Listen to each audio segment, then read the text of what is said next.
Jare bar nyiptakne lagu anyar Nduk kan. Oh iya. Nggih. Lagu apa? Bunga, Pak. Bunga. Oh iya. Bunga. Ya, kuwi duet apa nyanyi jen Nduk? Ya, Mbak, Pak. Iya, Mbak. Nah. Ya, Itu so. saged didamel langgamu. Saged. Nggih. Jajal aku tak pengen krungu ya. Jajal karyamu tak pengen krungu aku. Isin kula Pak welek. Lah, karya ki ora apik elek. Niku diupload mawon kula isin kok. Lah nyapa? Mboten kula share. Weh. Sakniki ngen mboten usah diupload. Aku tak pengen krungu karyamu kaya ngopo, ngono lho.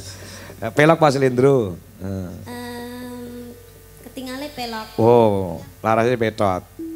Pelok kok petot. Nyoba slendro, Mas. Oh, slendro. Nek pelok kok dhuwuren ketingale. Oh, ngoten. Ya, slendro Mas ya kok. Oke, nek slendro ke kendean berarti kok pindah pelok neh ngono. Oh iya, ora apa-apa, bebas. Dijajal boleh, heeh. Ora nek sing nyalahne kowe. Lek nyalahne kowe tak gewelute. Nah, ya. Nek gamelane entuk dijajal, nek wong ra entuk terus. Oh iya, heeh. Wong kok dijajali. Ayo jajal. Ya. Saestu niki, Pak. Tenan, aku pengen krungu tenan.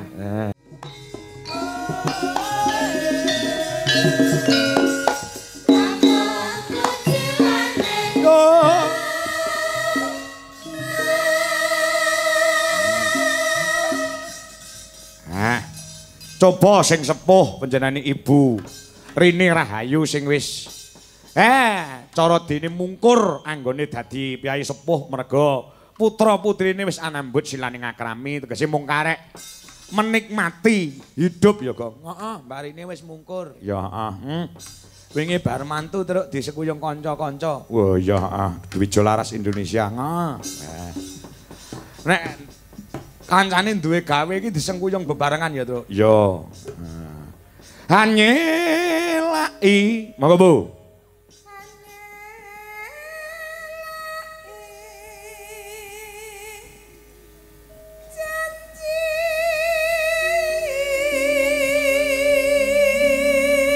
Selendang biru. Selendang biru. Selendang biru.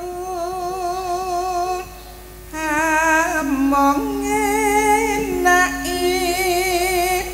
hati.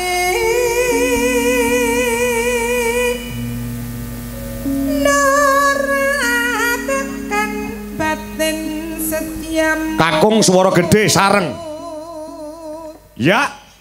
Selendang biru. Malah kaya gendruwo terus. Lah ya.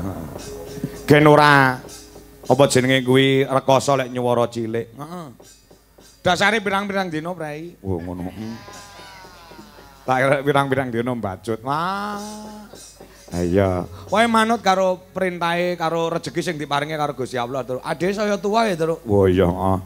Saya tuwa. Wae pokoke digawe karo rejeki karo Gusti Allah budal. Ya, wayah prei nggih istirahat. Oh, ngono. Ra iso nek kon kaya umur sik 30-an tekane 40. Oh iya, heeh. Tenagane iki lho. Ya, heeh. Ya, sing penting awet lumintu anggone gegulang ngreh kabudayan. Nyatane sore mau ya wis dijawuhi karo kelumpit. Ya Mediun terus nganjuk ya ana meneh. Oh njaga lewon. Heeh. Kembali lagi kepada kita setelah tahun yang lalu diselani karo dalang lokal Nganjuk. Oh, dalang Cik Enom Cik ganteng-ganteng. Heeh. Okasane tahun ini kembali kepada kita lagi. Wah ya, njaga lewon Sukamara. Heeh. Alhamdulillah. Cih lumintir paringane rezeki saka Gusti Allah. Heeh. Tetep ana. Ya, maka Bu.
Genti swara kakung terus. Wah, swara kakung. Heeh.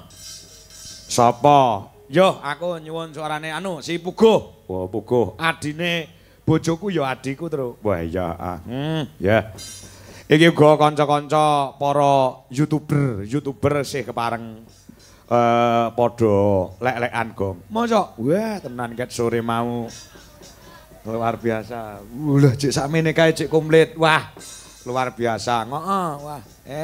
Ya padha-padha lek golek pangan wis tidak saling menyulitkan terus. Wah ya kanca-kanca ya golek konten, ya awake dhewe ya memberikan kelonggaran tempat. Ya ya ya nek aku angel ora kelakon ki mau do masang kamera ning kono terus. Ngomong ae sing domah. Anu kene kok Mang Kukut sedanten. Nek aku tegel, gandeng kanca-kanca ki karo awake dhewe sudah menjadi satu. Ya kita cari nafkah bersama-sama. Oh ya. Ngono ya, Kang. Heeh. Wah, ya ya. Nah, engko lek bar iki terus Niken mudhuk terus enek apa neng YouTube diupload kepulangan Niken Salindri. Ha, iki mesti. Mesti kuwi, heeh. Oh, kedatangan wis diupload wisan, kedatangan. Ora tegese pulang ke Kediri lho Nduk Cahayu. Heeh. Ya. Mesti ngono kuwi aku nganti apal. Iya, ya ya. Tenan. Angger kok wayangan mbok dalange sapa wae to. Angger enek Niken Salindri ki viewer ki sapa ya.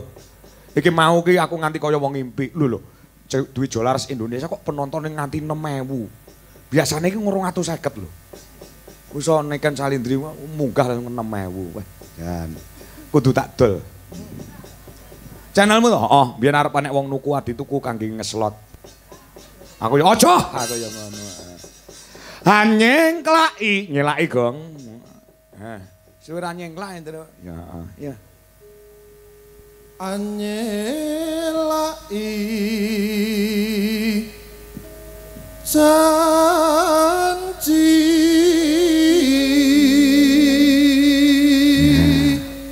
Selendang biru. Selendang biru. Oh. Selendang biru amung ngenaki ati. Aku mau sore ngunggahke ning nggon TikTok, Gong. Masa ya tak syuting kanca-kanca YouTuber iki. Wah, YouTuber banyak sekali yang hadir bersama-sama mencari nafkah. Lah kok sing komen to. Dalang tuwek kakan polah. Lah enek Niken Salindri ora enek wong nonton. Nah ya, tak jawab iya aku ya. Heeh, cek ora move on doan. Ya heeh, ya. Ben on karpe dhewe. Heeh. Jarke lek on karpe dhewe. Heeh, aku ya mek guyu tok. He, aku ya ngono. Ya, maka Nora tekan batin setiamu Putri. Iya.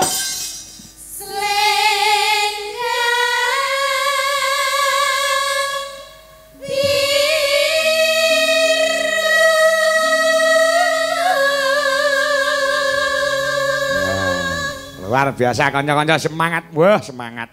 Weh. Iki pembalunge asine kelong telu.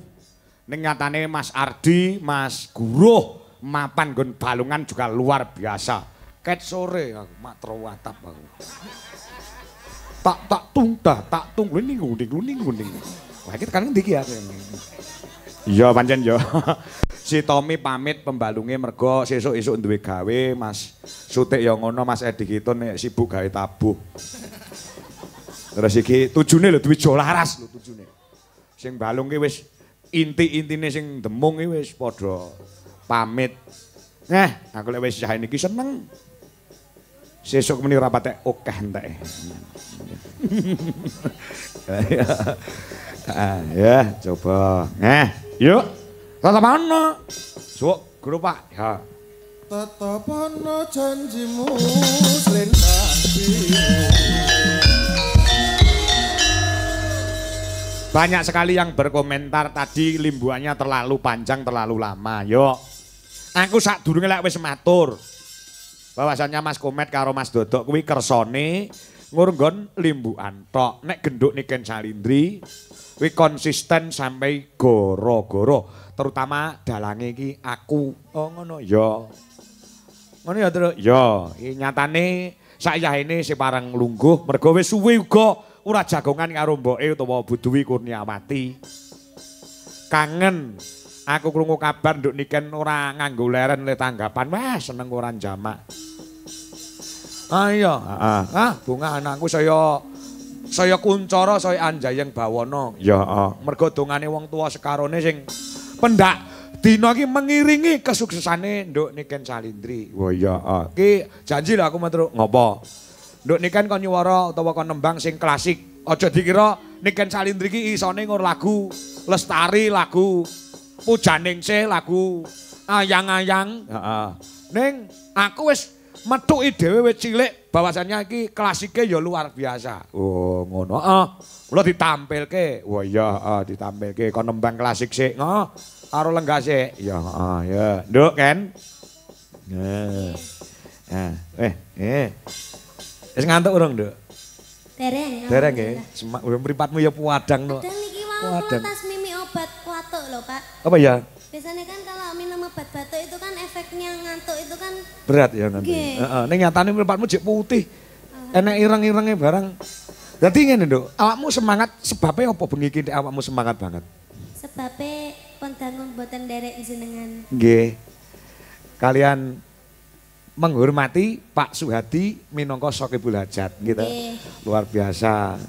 Nanggap jenengane wis nanggap awakmu ki wis dirancang piye carane supaya awakmu iso ngabiyantarasana daleme Pak Suhadi nggih. Nggih. Nyatane alhamdulillah kelakon. Nanggap kowe angel lho kan. Jadwalnya terlalu rapet. Iya, ya. Sampai harus menentukan jadwalku yang longgar, Pak. Betul, iya, iya. Nggih, alhamdulillah. Nggih. Nyatane jeng ben niku nggih menyesuaikan jadwalmu sing longgar ning Karanganyar tanggal 24 kuwi ya. Nggih.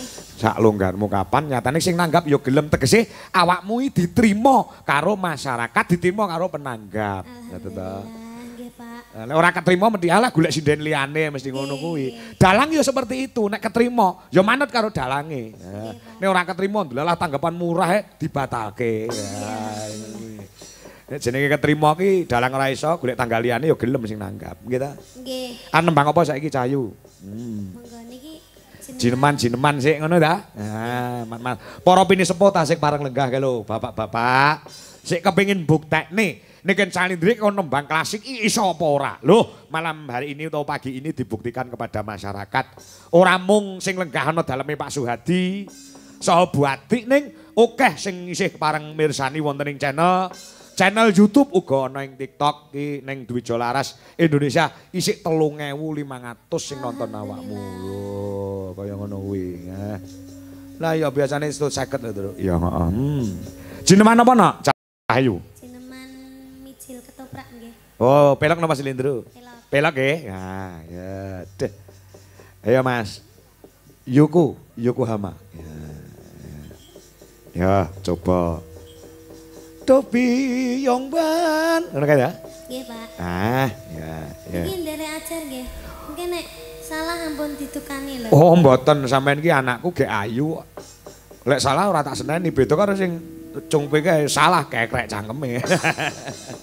Ya ora. Ini aja ora ngetok-ngetoki truk lek labuh Mbak Retno cungpe kan biyen ngene sak yaine. Ayo, kuwi tak wet-wet kok. Ya sesuk pamit.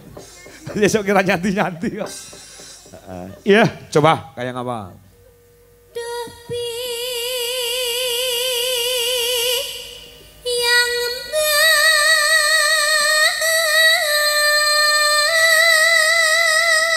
Kakung?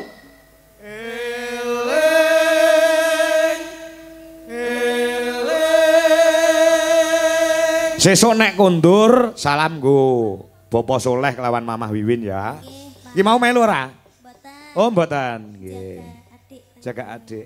Nggih. Ya.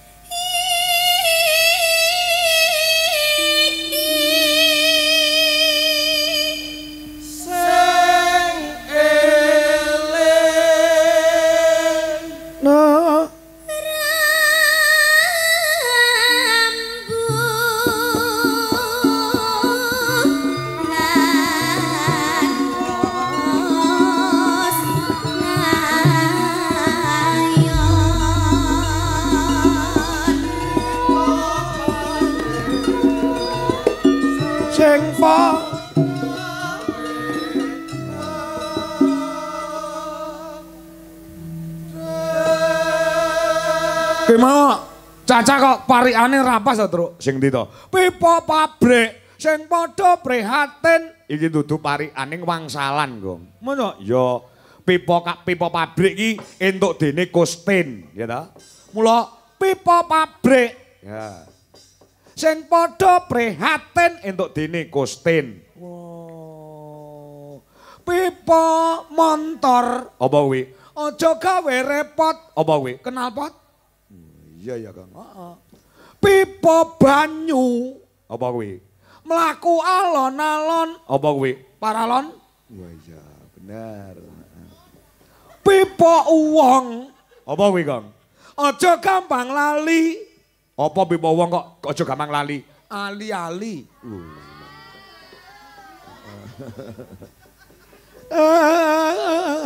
Ya.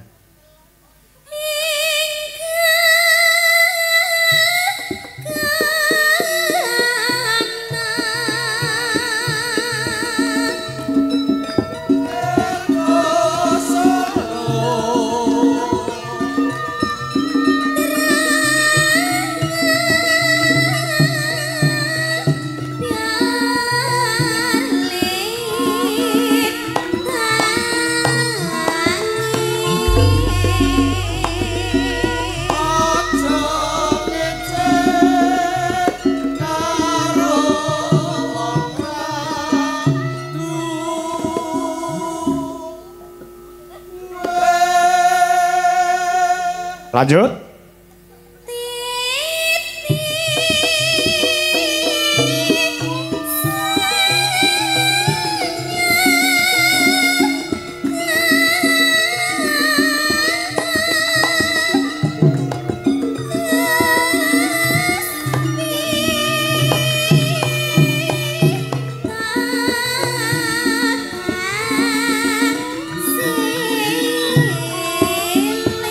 Ya.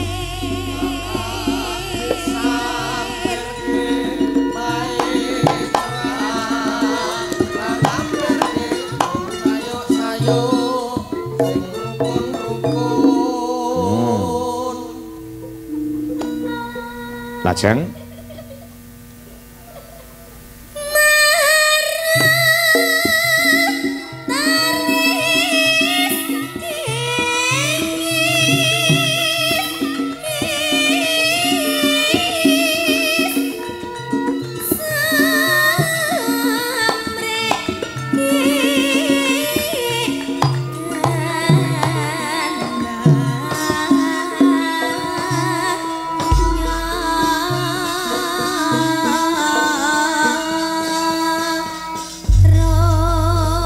Konco-konco Dwijo Laras, tepuk tangan buat anak wedok Niken Salindri. Ya.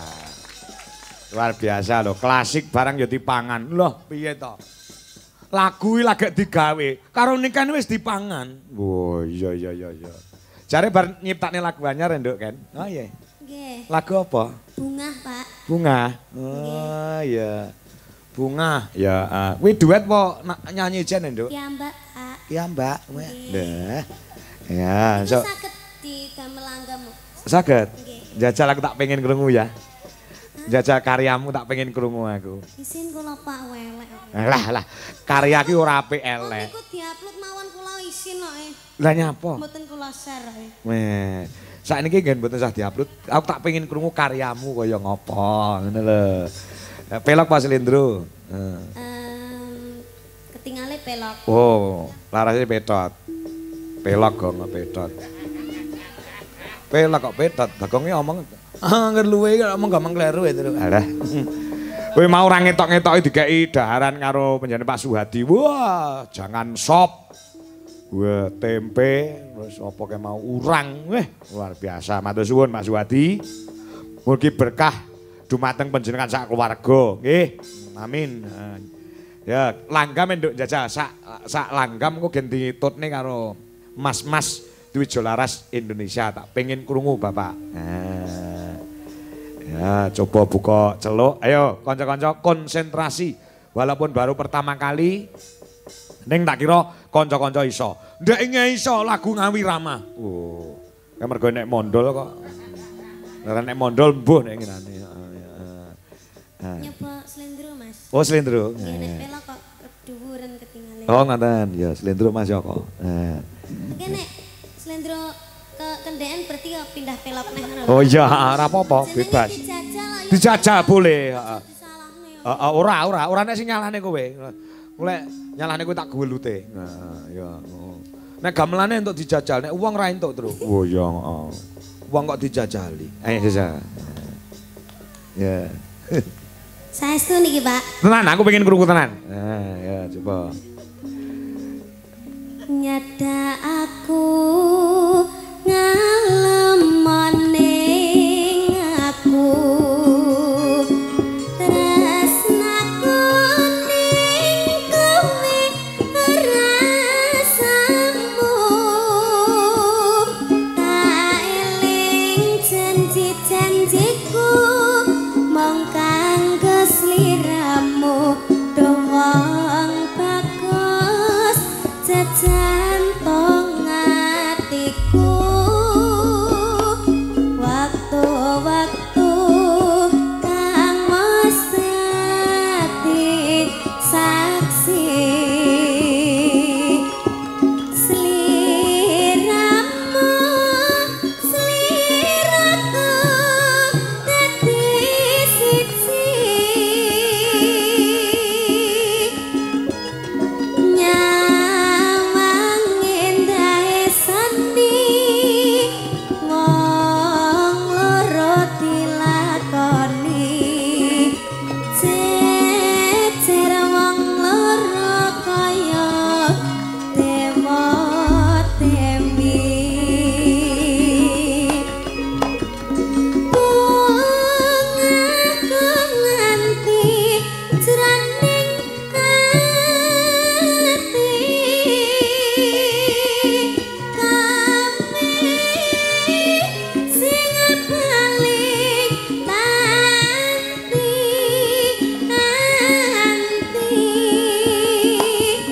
rino kelawan wengi dongaku mong siji dah Gusti mugi saged tekan pati.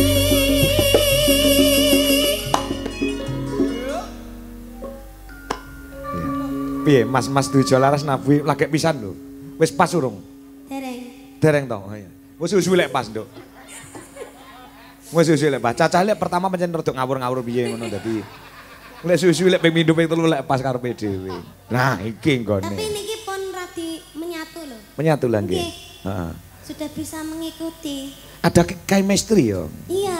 Iya. Ini lagunya juga itu ada chemistry-nya, Pak. Menceritakan tentang seorang seniman dengan seniman terus melakukan Sik to, seniman karo seniwati ngono to. nggih. Heeh, seniman karo seniman lanang musuh lanang no. Maksudnya seniman karo seniwati. Nggih. Heeh. Seniman kali seniwati. Heeh.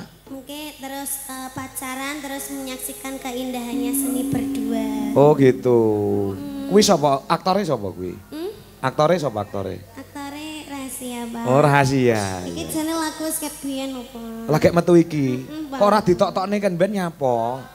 Lah sempet Sempet lulu. Ya. Ya jajal digongke, tindake. Nah, ya. Lah sampun tek niku Pak asline. Wis to? Mpun ngoten tok Oh ngono tok. Nggih. Oh, iki kurang sithik jane. Biasane ngepost terus berarti tambah sithik terus agek gong tek biasane ngono kuwi. Ki mon tek tenan. Sampun. Wah, ora krasa. Niku dibaleni ref ping 2. Oh, ngono iya. Iya. Tak kira ki mesti gantung ya terus. Heeh, iya. Benjing anu ya kanca-kanca latihan lagu bunga nggih, Pak. Siap. Iya, di YouTube sudah ada. Sudah ada ya? Ampun. Oh tanggal 24 diunekkan ya. Hah? Saiki langsung dadi. Langsung dadi dangdut langsung dadi. Dadi ki kan, dangdut langsung dadi ki. Nah. Sik momennya penabuh yo. Tenane lho Pak Do.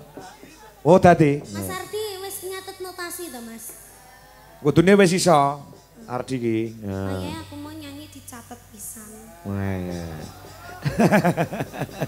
Iya, iya. Besok tanggal 24 genah dadi apik. Nggih, Pak. digarap nggih, Pak. Digarap. Di aransemen ya, Pak. Di aransemen, heeh. Mang anu, sampean pasrah karo Pak Do. Oh iya. Pak Do sing ngendang itu tukang aransemen. Ya, Apike digarap pelok ya. Apike pelok napa slendro? Apike slendro, Pak. Apike slendro. Oh. Apa engko slendro engko diimprove dadi pelok. Oh iya. Engko gen coba digarap Pak Do. Pak Do sing ngendang kuwi Pak dosen sing tukang garap iringan Dwi Jolaras Indonesia ya Pak Do kuwi. Pak Do. Heeh. Pak Do Dewi anu lho nyuwun WA kula lho punan. Apa ya? Nggih. Wes. Mas Ardi sing ngomong. Pak Do nyuwun WA-ne sampean, Dik. Oh, sing njaluk sapa Ardi? Heeh. Weh. Asine kuwi modus Ardi. Asine. Iya, engko digarap sing apik. Wes to, njaluk karo Pak Do iki arep iringan apa wae iso. Engko sing bayar aku. Oh, tenang. Iringan Dwi Jolaras Indonesia semua yang menguasai ada Pak Sri Eko Widodo MSN. Oh. Coba sama tak pameri ya garapane kanca-kanca ya. Sing nembang ibumu, Bu Dewi Kurniawati. Lagune Loro Sesigar ning garap gamelan Bali. Sok sampean ngonekne kudu wis iso. Ya. Ayo Bu Dewi. Bu Dewi mau rong sempat nembang. Ya. Meh padha to niken karo mboke, meh padha. Tenan. Neng Facebook diupload wong loro fotono ya sama-sama cantiknya ibu sama anaknya. Aku wis nyauri istri saya itu. Aku yang ngono. Yo. Loro Sesigar garap Banyuwangenan Bu Dewi Kurniawati. Yo sing pembalunge kudu konsentrasi. Ya, coba. Coba, iya Cok, kayak apa Cok? Musiknya gini ngetutke, Loro Sesigar. Ya. Yuk, Banyuwangenan bro, dados.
Iya sing nulis Mas Sri Eko Widodo. Walaupun lagunya sudah ada, tapi di aransemen Coro Gamelan Bali. Wah iya. Wis jenenge anu Tru. Cara kendaraan utawa mobil iki dimodifikasi ya. Tidak merubah syair dan lagu ning diiseni balungane. Ya mumpung awake dhewe nduwe gamelan Bali. Ya. Jadi selalu berkreativitas sing tanpa batas anggone kanca-kanca Dwija Laras Indonesia piye carane meramu sebuah tontonan sing kudu bisa menarik marang perhatiane para pamirsa. Oh, ngono ya, Tru. Ya, Mas Gareng. Mula kanca-kanca tetap berkreativitas, berkreasi. Paribasane kreasi tiada henti ngono kae, Tru. Heeh, ya coba. Yo. Iki sing saka Ngawi diaturke. Saka Ngawi. Heeh. Mbak Wanda karo Mbak anu Wiwi Irnawati karo Anjar Sari. Oh ngono. Ana permintaan mengko supaya duel ing antarane Mbak Niken Salindri karo Okvalika sing saka Sidoarjo. Oh ngono. Ya, Engko bar iki, Tru. Wah ya, ora krasa kok cuwepet men wis jam 3, Tru. Ya, Ya. Nyambut gawe ki anggere seneng tur alate mendukung, penonton padha mendukung juga ki ora krasa, Gong. Masa? Ya, Wapet men meh bar to. Lah ya, Nah iki pamundhut pirang-pirang. Ngono. Lekmin Kayeng Kidul. Tasih monitor Pak Kangko. Nggih, matur nuwun sugeng dalu Mas Kangko. Menika mirsani saking lokasi Babatan Tengahan. Lho nggih. Pak Marsono pilang kenceng ugi wilujeng enjing Mas Kangko. Mirsani Dwija Laras Indonesia Channel saking Pak Tulus. Warung Tombo Luwe ing Cikarang. Sing disuwun lagon uga karyane Mbah Sukuron Suwondo. Ula Tampar utawa Nyidra Asmara. Nderek nyimak Mas Joko Kedung Malang Tru Kediri. Ya, Tasih monitor. Nggih, CP Sekar Wangi Jaya. Nggih, Mas Slamet uga Pak Enandang Gemolong Seragen. Sing kata sangat uga Mas Diko Sine. Ya. Iki sing disuwun lelagon karyane Mbah Sukron, Nduk yang karo Wanda karo Wiwi apa? Nggih. Sak menawa kuwi ya. Nah, ya mergo iki pamundhut saka penggemar yang setiap live pasti nonton Pak Tulus Cikarang. Oh ya. Nyidra Asmara. Ya garap gamelan Bali, Tru. Ya. Ya coba. Kayang apa? Diaturke. Diaturke? Heeh. Ya. Monggo, Co. Diaturaken monggo Nyidra Asmara utawa Balada Cinta Ula Tampar karyane Ki Haji Sukuron Suwondo. Yuk, dados.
Tuh.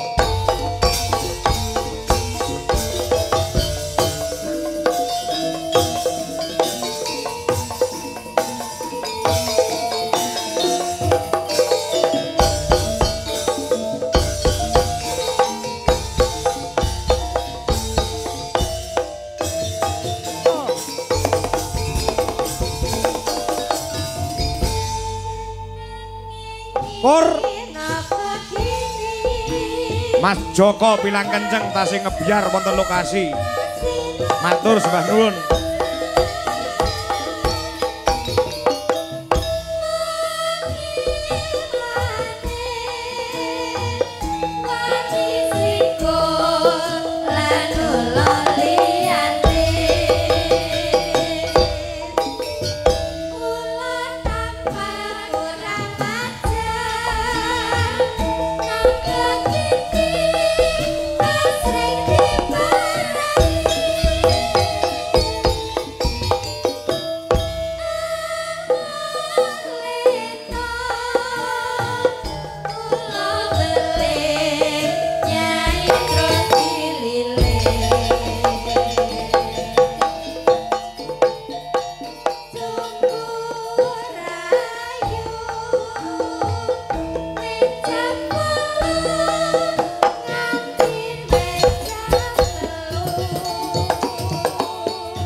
Ngatur.